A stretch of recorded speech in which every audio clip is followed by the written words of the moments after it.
Professor, napanood niyo ba yung 2 p.m. press con ni Defense Secretary Gibo Teodoro? Yeah, I just watched it. Very powerful, magnificent. What makes you say that? There's no more element of panic. Rather, we see more of efforts to balance. And of course, we see a powerful degree of result, element of result. So a better crafted statement than the one we heard Friday, Professor?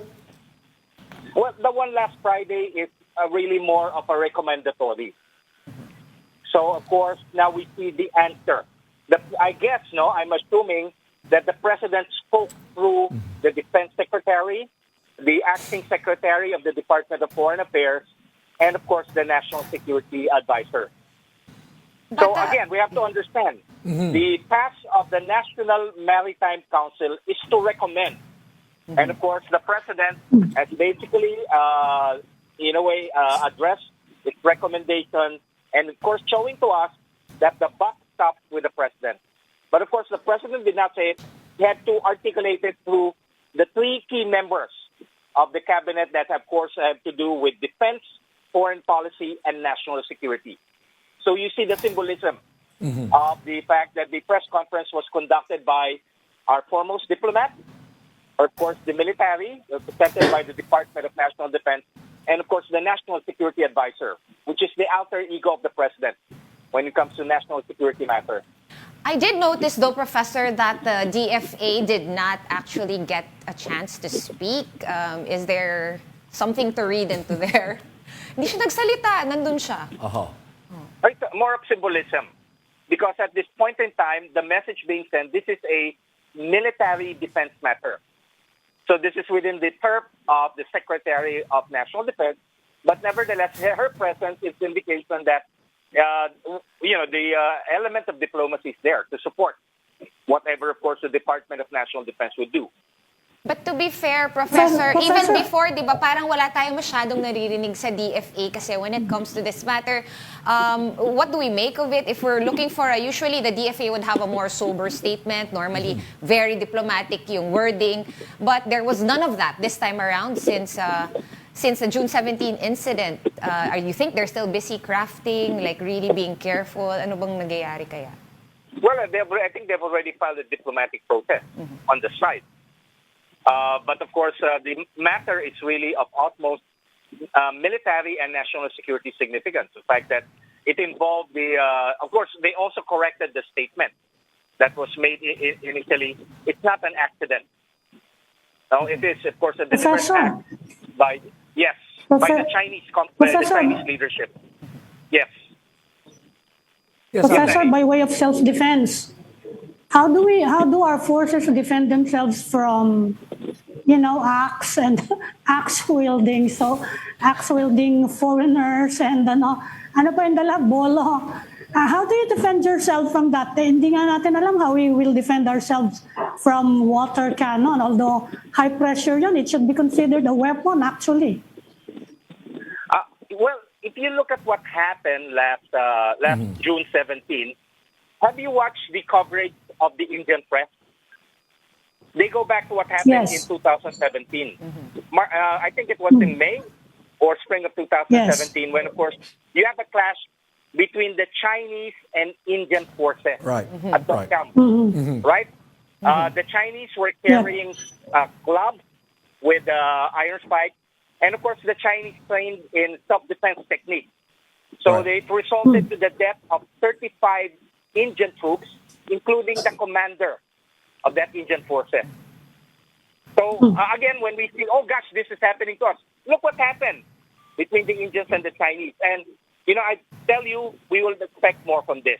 Okay, because yes. That's the Galway skirmishes. Yeah, so Professor, I meant to ask if whether in June 17 in Ayungin Shoal, did the Chinese just gray zone our Navy SEALs? It was a calculated deployment of knives, axes, and spears, short of using armed weapons and guns. Yeah, but they did not use it. They were just intimidating us. Sooner or later, of course, they would start using it. So, my advice is let's look at what the Indians did. The Indians also have to prepare. If it has to be hand-to-hand, then we have to prepare. Of course, they have the numbers. That's basically why they are so emboldened. So we have to think of better tactics. Right, but Professor, again, from that incident though, marami kasing namatay. May namatay on both sides, the Indian side, the Chinese side.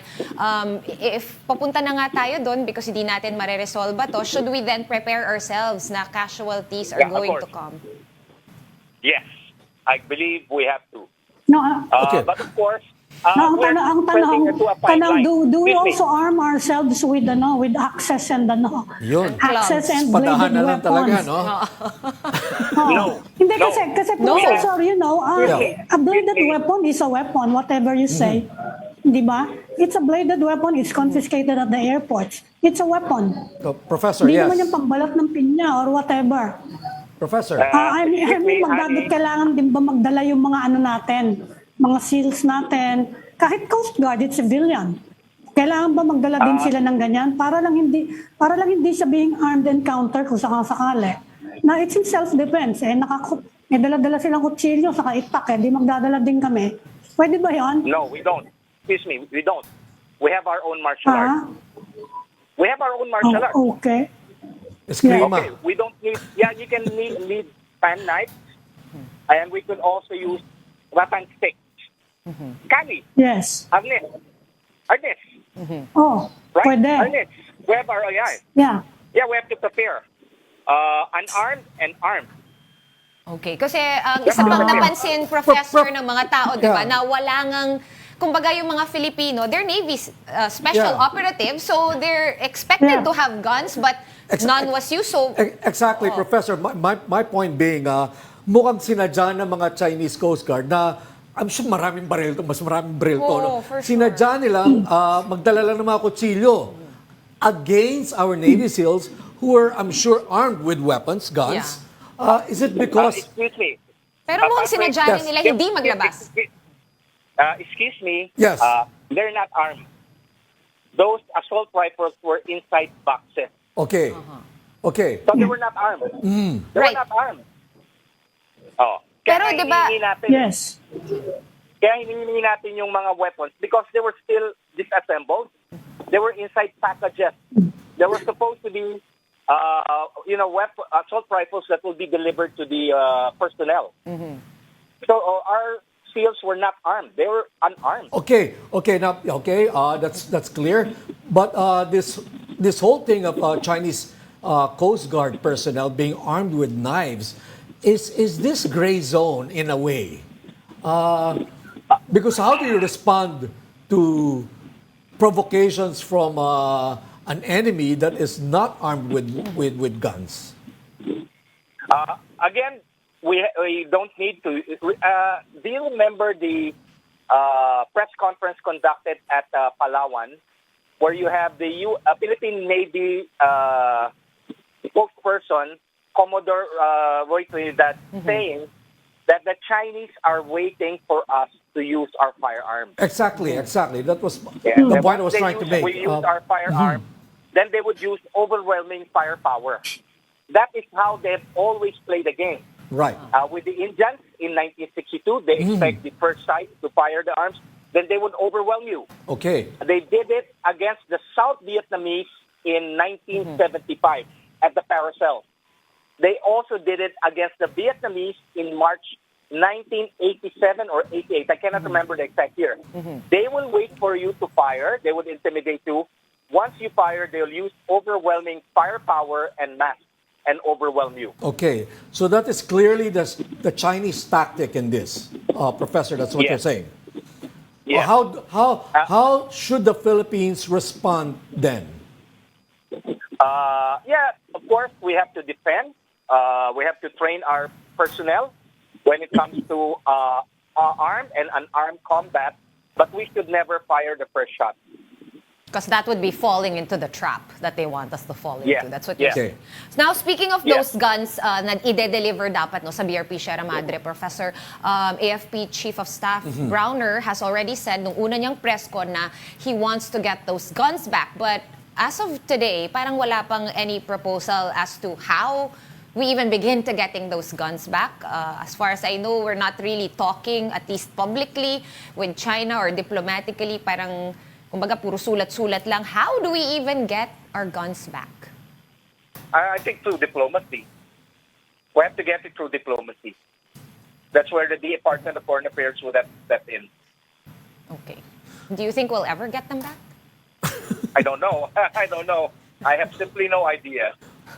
Fair enough. Okay, Professor, I wonder if you can confirm this bit of information. Were Filipino soldiers detained and kept in detention for hours after this incident? I have no idea. You have to ask the Coast Guard spokesperson, Commodore J. Tariala, or the Navy spokesperson. I'm not privy to that information. Ano ba yung rules doon, Professor, on confiscation? Kasi wala naman silang pinangahawakan. How can they confiscate stuff from us? Na tayo naman, meron tayong pinangahawakan na ruling based on an international treaty. Ano bang rules dyan? Well, sabi nga ni General Romeo Browner, they're acting like pirates. Pirates. It's piracy. Yeah, piracy. So kung ganyan piracy, can we file a complaint against them? And where do we file that complaint? It's piracy. Kinuha nila yun, ninakaw nila yun. It's piracy. It's the international community that will have to deal with them. Yes. Yeah, There we're are some announced to the quarters world. that don't believe that it's actually piracy because piracy is for personal gain and this does not technically, super technically in lawyer speak, does not fall under that, Professor. Na hindi siya technically piracy but it's like an illegal act of something like that. Let's see. It's the knives. Yeah. Can we say metaphor that? came from that. You're right. No? You know, when I saw those Chinese Coast Guard wielding battle Right. axe, Right. I said, probably they don't look like pirates. They look like Vikings. Medyo. Remember Viking. movie? Pareho din yan. But no, the Vikings will pillage you. Pillaging, so kung ayaw natin Yes. pillaging. Yeah, Well, pillaging. they took away our guns, Yeah. so... They took some pwede. backpacks of food, and cell phones as well. Yeah, pillaging. Oh, yun. So that would be a term, pillaging, right? What the Vikings did Yes. when they raided the coast of Europe during the Middle Ages. Yeah, I can't help. Professor, When I saw one of them wielding an axe, it looks like a battle axe, and it reminds me of the Vikings. Professor, controversial question, if I Barbarian may. You know. Looking back, do you think it was a mistake to use Navy SEALs, no less than the elite of our elite, in this RORE mission? I think we have been using it. What really surprised us, and I guess this is big, once we started using the rubber boats, that's the harassment stop. But in this case, the Chinese jumped when we started to deliver the supplies, when we were using those rubber boats. So this was something that surprised the Navy SEALs. Once usually the encounters usually happen with a bigger ship. But once fly is already near the BRP Salamandra and being delivered by those rubber boats, then that's where you have this unofficial truce. What happened, of course, is the Chinese broke that truce. Okay, and we're seeing So from it's these not images, Professor De Castro, that the Chinese Coast Guard made it all the way To the to BRP Sierra Madre. That close. Yes. That's why the Chinese Foreign Ministry already used the term blockade. This is Chinese. The government has refused to use that term, but the Chinese government is basically using the term. They effectively have blockade the BRP Sierra Madre. That's right. A lot of people are also, Ray also, I asked him specifically, should we use the B word, which is blockade? And he said, yes, I believe it's already a blockade because if hindi nyo maabot yung BRP Sierra Madre, then effectively it is already a blockade. So, I think Ray Powell mentioned that the Chinese objective is to actually starve the troops stationed on the boat. Do you share that concern or that idea, Professor De Castro? Yes, I think the goal is really to starve them, deprive them of. In fact, the AFP called its mission not a military mission, but a humanitarian mission. And actually, So, that's like Professor, my... kung That's ganyang Go, Miss Professor, Sam. if there's pillaging and there's a blockade Right. of our Piracy nga. forces at baka hindi can we expect more support from our allies, from our friends, halimbawa, to escort our resupply missions? Well, the Ano recommendation... bang pwedeng reaction dyan ng international community to pillaging? You don't want to call it piracy, sige, pillaging. Well, they have to form a police force and have them arrested. But of course, China now has the largest navy in the world. So that's a factor you have to take into account. Let's see. Again, I don't want to preempt because whatever would happen will be an executive decision.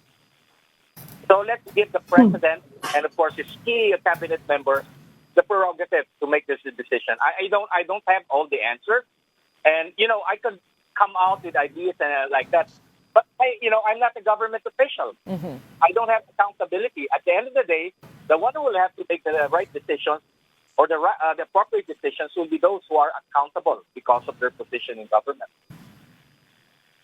But Professor, right now, like ako personally, as a Filipino citizen, yung concern ko is yung mga troops natin sa Sierra Madre. I'm really worried na never na sila makakakuha ng bagong supply ng pagkain. I'm not even going to the construction materials, but just basic provisions. So, I mean, the government has already said as of 2 p.m. today na dead man na lang, we're just gonna continue. Then you just told us that you can expect some sort of escalation given also the new trespassing rule that came into effect on the Chinese side on June 15. So, I guess, ano bang pwedeng abangan just to prepare us for the worst? I think let's give the president, the government, the prerogative. Probably they're already thinking of something. Probably they're already doing something. Better bet not discuss. Right? We don't need to telegraph or tell what we are doing because this is a matter of almost national security. So, at this point in time, I would basically just trust their capacity, their judgment to make the right decision regarding this matter. Okay, time to be united. Unity. I think Actually, that's the I message wanted- of Renato De Castro, Okay. Professor. I wanted to get your thoughts on another matter, Professor, since andito ka na rin naman. A few weeks ago, na-interview namin si dating Soljen Hilbay. He had, he made like a small paper, or he was on, basically it's, his opinion is that we should have, in terms of messaging, just one spokesperson for all matters concerning the disputed area. Now that all of this has happened, do we see more, kumbaga, validity or in his suggestion? I don't think that will happen because you have different government agencies involved. The FAA has a different take on the issue. You have the Department of National Defense has a take on the issue. The Armed Forces of the Philippines. Actually, it depends on the gravity of the situation. When, of course, the situation is really a matter of crisis, that's the time everything will have to focus on the president. But the fact that this issue is still being handled by the Secretary of National Defense, the National Security Advisor, the Department of Foreign Affairs, we have not reached that level. Well, it will be considered really the quintessential foreign policy or security crisis. So it will happen. You don't need to recommend it because it's a natural process. When you have the gravity of the situation reaching a point where it's really a matter of peace or war, that's the time that it will be the president. And of course, once the president starts talking, then we have to be very careful about it. Right? All right. I'm going to run another suggestion by you, Professor, unless Miss Amy, you have something to say. Yeah, in the meantime, Professor, China is protesting. Well, they filed a formal protest against our petition for the extension of our continental shelf. Can you give us more insights into this issue? Kasi medyo naguguluhan niya iba dyan eh. Well, kasi part na ng natin sa UNCLOS eh. No, through the July 12, 2016 article ruling, the ruling basically states the waters the waters of the West Philippine Sea, South China Sea are international waters. Yes. They're not Chinese territorial water. So we have our 200-mile nautical exclusive, 200 mile nautical miles exclusive economic zone. Then, of Exclusive course, economic. we are also entitled under UNCLOS for from the 200 nautical miles the edge, we're entitled to another 160 nautical miles extended continental shelf. When we have, of course, merit entitlement dun sa seabed. Doon na lang sa seabed. So it has to do with underwater mining. Okay. So at this point in time, we still don't have the technology, the companies that can do underwater, undersea mining. So it is for future generations of Filipinos. So what we did is simply an exercise of being a member of the United Nations Convention of the Law of the Sea. And of course, China, assuming that China is a responsible member of the international community and, more importantly, the United Nations Convention of the Law of the Sea, would understand. But instead, China has basically filed a protest and telling the committee to reject, which is actually a rightful exercise of a member of the United Nations Convention of the Law of the Sea. Vietnam basically already Can China base its protest on a law that it refuses to recognize in the case of the arbitral case, the arbitral ruling? No, of course. First of all, this is about China, no? China is a member of the United Nations Convention of the Sea. It is blatantly violates UNCLOS. The mere fact it's claiming, a vast expanse of the South China Sea on the basis of the 9-dash line is a violation of UNCLOS. And at the same time also ignores the arbitral tribunal. That is the nature of the animal. That's the nature of China. Okay. For China, what matters is might, not right. Might, not right. Okay. What about reputation, Professor? Because the other suggestion, this one comes from Attorney J. Batong Bakal from the UP Marine Institute. Sabi niya, tanggalin daw natin lahat na lang ng Chinese ambassadors. Would that be wise? Would that just serve to inflame them some more? Or make this issue even hotter than it is? And bring it to a whole new level? Take them out to jumpstart diplomacy again. Right? That's what he's saying. Yes. No, So it's not to- Yes, thank you for clarifying Yeah. that. Well, I would just advise, instead of declaring, the ambassador person on that, why not just withdraw our ambassador from Beijing? Right? And what would be the difference of that? Recalling our ambassador versus tatanggalin natin yung mga ambassador nila dito?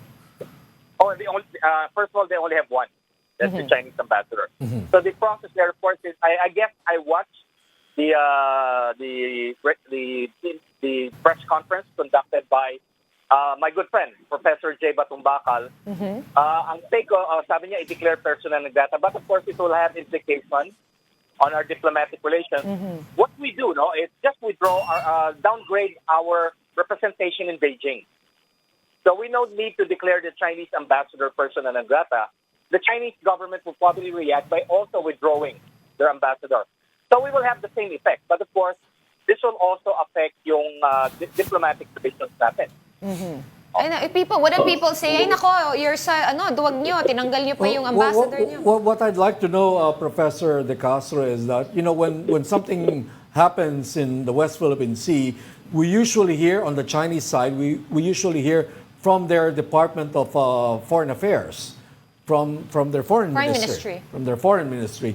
In the case of the Philippines, it's usually the defense and security officials that give statements. Shouldn't we be hearing more from the DFA on this matter? We do. The DFA, of course, in fact, had what's the term for this? That called the Chinese ambassador for consultation every now and then, and the Chinese ambassador would send his DCM.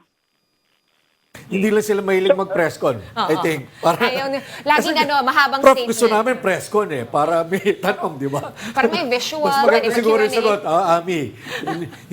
Pero Professor, pag nag-downgrade tayo, if we downgrade our ties with Beijing, anong impact nun sa economic partnership Good natin? We question, still have an Professor. economic partnership with China, and in fact, some of our business groups have already expressed concern kung anong impact nga nun with our trade with China and all this. Marami pa sila. They are heavily involved in our infrastructure development and a lot of other aspects of economic activities. I disagree with you. The Chinese are not involved in our infrastructure project. It's Japan. It's Japan that's funding huge infrastructure projects. The Chinese are not involved in any major No, yung infrastructure funding project. yan funding.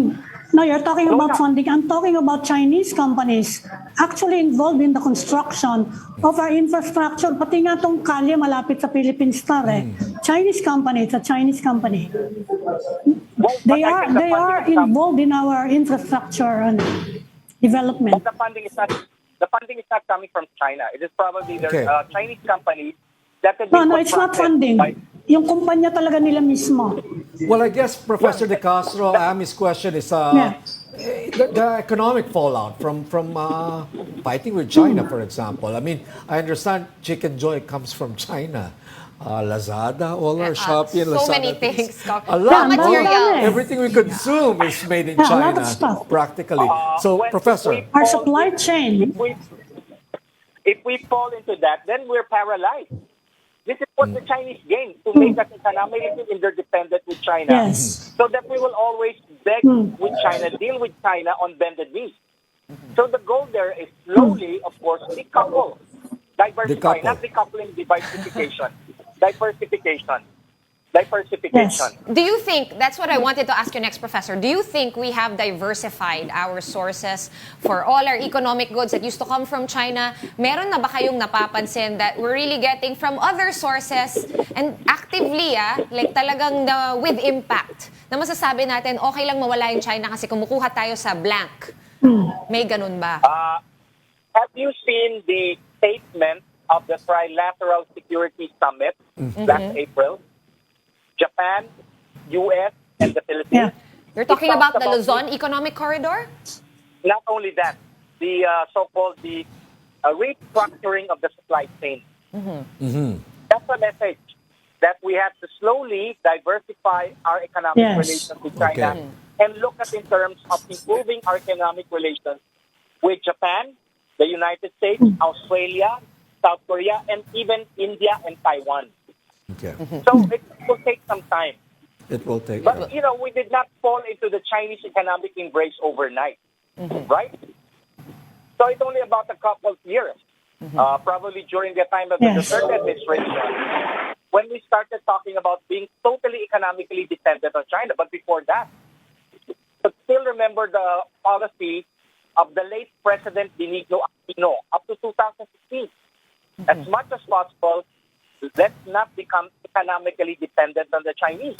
But of course, in the last 6 years of the Duterte administration, you always have the mantra that China is an important economic partner, Chinese now is the most important trading partner, and we'll fall into that mantra. So it's time to possibly look at the possibility that we could diversify. Okay, Professor Actually, Renato. that's exactly what Taiwan is also doing dahil they are heavily dependent on the Chinese market and their exports heavily dependent. Yan din ang ginagawa nila. They are diversifying because they are feeling China's economic coercion. Even Australia is doing the same. They are diversifying. So I guess it could become a trend. Yeah, and Japan, of course. Well, yeah. And even India. So all the coast countries are diversifying at the same time. So it's time that we find each other and focus on restructure what we call the global supply chain. Yeah, to be fair, share ko lang din na I do have some businessman friends that they are already diversifying they're getting their raw materials. Instead of puro China, kahit mas mura, kahit konting mas mahal sa India, they're already diversifying para lang daw sure because they don't know what's going to happen. Actually, example lang, Australia, nagsalita dati yung kanilang Prime Minister nung at the height of COVID na indicating na baka lang naman daw the COVID virus came from China. Nagalit ang China, ang ginawa, tinigil ang pag-import ng wine from Australia. Hindi lang wine. Ganyan ang ginagawa nila. Yes. Hindi lang wine. Pati rock lobster, iron ore, and even lobster. Yes. Okay. Kaya So again, nawala yan. oh, Go ahead, Professor. so diversifying does not mean the end of the world.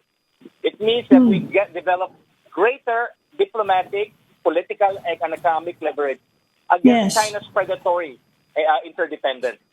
Predatory interdependence. Yes. China uses interdependence to really put countries on the defensive. Okay, so that means the couple first before we break diplomatically, Yes. you're right. Okay, thank The- you. the timing is crucial. Thank you for your time, international studies expert Professor Renato De Castro.